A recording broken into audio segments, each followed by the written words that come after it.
जहां की फडणवीस सरकार लव जिहाद या जबरन धर्म परिवर्तन रोकने के लिए कानून बनाने की तैयारी में है। इस संबंध में महाराष्ट्र के पुलिस महानिदेशक की अध्यक्षता में 7 सदस्यीय विशेष समिति के गठन का फैसला किया गया और ये समिति अब तक मिली शिकायतों का समाधान सुझाने के साथ अन्य राज्यों के कानूनों का अध्ययन करेगी। सरकार इसे सूबे में लव जिहाद रोकने के लिए अहम कदम बता रही है। वहीं विपक्षी पार्टियां सरकार के इस फैसले पर सवाल उठा रही है।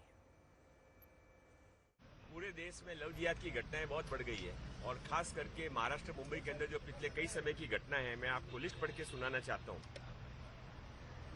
श्रद्धा बालकर, आफ्ताब अमीन ने इसके 56 टुकड़े किए। रूपाली चंदन सिवे चेंबूर में रहती थी, इकबाल शेख ने इसको मारा। पूनम क्षीरसागर मानखुर्द में रहती थी, निजाम खान ने इसका मर्डर किया। यशस्वी शिंदे, दाऊद शेख ने मर्डर किया। सोनम शुक्ला मलाड में रहती थी, साजिब अंसारी ने मर्डर किया। ये 5 बड़े लव जिहाद के रिपोर्टेड केसेज पिछले 1 साल के हैं। अनरिपोर्टेड केसेज की तो मैं लिस्ट में भी नहीं जाना चाहता हूं। और मेरा कहना है कि जब लव जिहाद को रोकने के लिए कोई प्रयास करता है, मैंने विधानसभा के अंदर इसके बारे में चर्चा लाई थी जब मेरे पास महिला बाल विकास मंत्रालय था, तो रईस शेख जैसे आमदार खड़े हो जाते हैं और मेरे ऊपर कोर्ट में उन्होंने केस किया कि इन्होंने गलत फिगर दिए। महाराष्ट्र सरकार या दिल्ली की सरकार या यूपी की सरकार, ये इनका सुबह शाम एक ही चीज है कि किस चीज से मुसलमान को परेशान किया जाए। सांप्रदायिकता हद पे बढ़ी हुई है। देश में आजादी है, एक लड़की के साथ रहे इसका कानून बनाना चाहते हैं। एक लड़का लड़के से शादी करके रहे, ये कानून आजादी के बनाना चाहते हैं।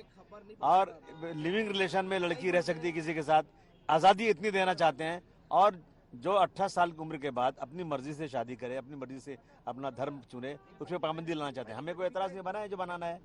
तो मैं यहाँ हिटलर शाही लाना चाहते हो क्या? क्या करना चाहते हो आप?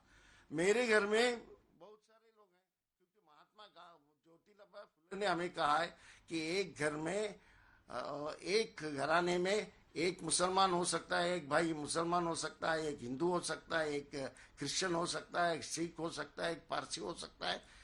महात्मा फुले का ये विचार था। ये कौन है? इनका संबंध क्या? लोगों ने किससे शादी करना, ये तय करने का इनको कोई अधिकार नहीं। लव जिहाद पर कानून के लिए बनाई गई महाराष्ट्र सरकार की कमेटी पर सांसद सुप्रिया सुले ने भी सवाल उठाया। उन्होंने कहा कि सरकार को ऐसे मुद्दों की बजाय आर्थिक मसलों पर बात करनी चाहिए।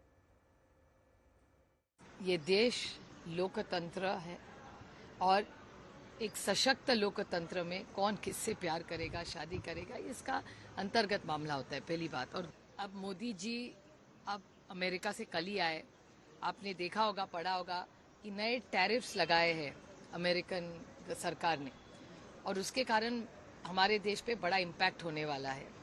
इस सरकार को मेरी विनम्र विनती है महाराष्ट्र सरकार की कि इकोनॉमिक इश्यूज पे बोलिए।